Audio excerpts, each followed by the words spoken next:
കശുവണ്ടി നമ്മൾ റോസ്റ്റിംഗ് ചെയ്യുമ്പോൾ അതെന്താണെന്ന് വെച്ച് കഴിഞ്ഞാൽ കുറച്ച് നാൾ കൂടുതൽ എടുത്തു വയ്ക്കാൻ പറ്റും. അപ്പോൾ ഞങ്ങളുടെ റോസ്റ്റിംഗ് പ്രോസസ്സ് എന്ന് വെച്ചിട്ടുണ്ടെങ്കിൽ ശരിക്കും നമ്മൾ പണ്ടത്തെ കാലത്ത് വീട്ടിൽ ചുടില്ലേ അതേമാതിരി മെഷീനറിയിൽ ചുട്ട് കഴിഞ്ഞിട്ട് അത് കട്ട് ചെയ്യും. കട്ട് ചെയ്ത് കഴിഞ്ഞിട്ടാണ് നമ്മൾക്ക് അവിടുത്തെ കുട്ടികൾ അത് കൊണ്ടുവന്ന് തരുമ്പോൾ അത് കഴിഞ്ഞിട്ട് നമ്മൾ പീലിംഗ് സെക്ഷനിൽ പോകും.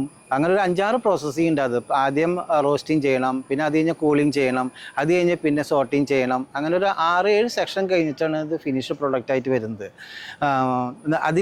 ഇതിലെ ഏറ്റവും പ്രത്യേകത എന്ന് വെച്ചിട്ടുണ്ടെങ്കിൽ നല്ല രീതിയിൽ നമ്മൾക്ക് കശുവണ്ടി റോ കിട്ടിയാൽ മാത്രമാണ് എപ്പോഴും പ്രൊഡക്ഷന് നമ്മൾക്ക് ഇൻട്രസ്റ്റ് ഉണ്ടാവുള്ളൂ, അതേമാതിരി കസ്റ്റമേഴ്സും സാറ്റിസ്ഫൈ ആവുള്ളൂ. യെല്ലോ കളറ് കൂടുതലുണ്ടാവും, പുഴുക്കുത്ത് അങ്ങനത്തെ കശുവണ്ടിയും ചിലപ്പോൾ വില കുറവ് കിട്ടും, പക്ഷേ അത് നമ്മുടെ മാർക്കറ്റിനെ ബാധിക്കും, നമ്മുടെ ട്രേഡ് ടീമിനെ ബാധിക്കും. അതുകൊണ്ട് എപ്പോഴും ഞങ്ങൾ മാർക്കറ്റ് ക്യാൻവാസ് ചെയ്യാൻ വേണ്ടിയിട്ടും അതേമാതിരി കസ്റ്റമേഴ്സിൻ്റെ ഇഷ്ടത്തിനനുസരിച്ച് നല്ല ക്വാളിറ്റിയുള്ള കാഷ്യൂ മാത്രമാണ് സെലക്ട് ചെയ്യാറുള്ളൂ. അത് ഞങ്ങൾക്ക് സ്ട്രിക്റ്റ് ആയിട്ടും അത് തന്നെ വേണമെന്ന് നിർബന്ധമുണ്ട്. അതുകൊണ്ട് വില കൂടുതലായിരിക്കും, റോ മെറ്റീരിയൽ വില കൂടുതലായിരിക്കും. എന്നിരുന്നാൽ തന്നെ ഞങ്ങൾ അത് തന്നെയാണ് എപ്പോഴും സെലക്ട് ചെയ്യുന്നത്. അതുകൊണ്ടാണ് ഞങ്ങളുടെ കശുവണ്ടി എല്ലാവരും സെലക്ട് ചെയ്യുന്നത്, ഇഷ്ടപ്പെടുന്നത്.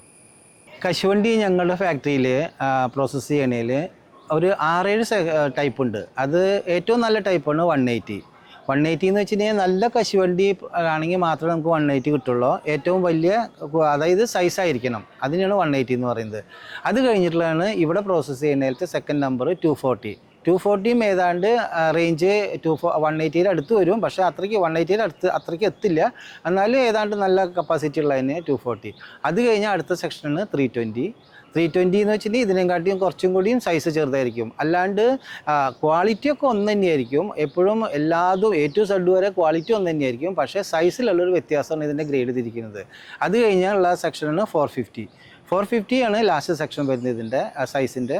ഈ 450 കഴിഞ്ഞ് കഴിഞ്ഞാൽ പിന്നെ ഇതിൻ്റെ സ്റ്റാർട്ടിങ്, അതായത് ഈ 180, 240 എന്നൊക്കെ പറയുന്നുണ്ടെങ്കിലും ബോർമയാണ് ഫസ്റ്റ് തൊലിയോട് കൂടിയിട്ടുള്ള കശുവണ്ടിയാണ് പേരാണ് ബോർമ എന്ന് പറയുന്നത്. അപ്പോൾ ബോർമ ആണ് ഫസ്റ്റ്. അത് കഴിഞ്ഞിട്ടാണ് ഇപ്പോൾ ഈ 4-5 വെറൈറ്റി വരുന്നത്. പിന്നെ ഇതിൽ തന്നെ 2 പീസ് ഉണ്ട്, 4 പീസ് ഉണ്ട്, പിന്നെ കുരുന്നുണ്ട്. അങ്ങനെ ഒരു 4-5 സെക്ഷനും കൂടി അതായിട്ട് വരും. മെയിനായിട്ടുള്ളത് ഈ 4-5 ഫസ്റ്റ് പറഞ്ഞ കാറ്റഗറിയാണ് വരുന്നത്.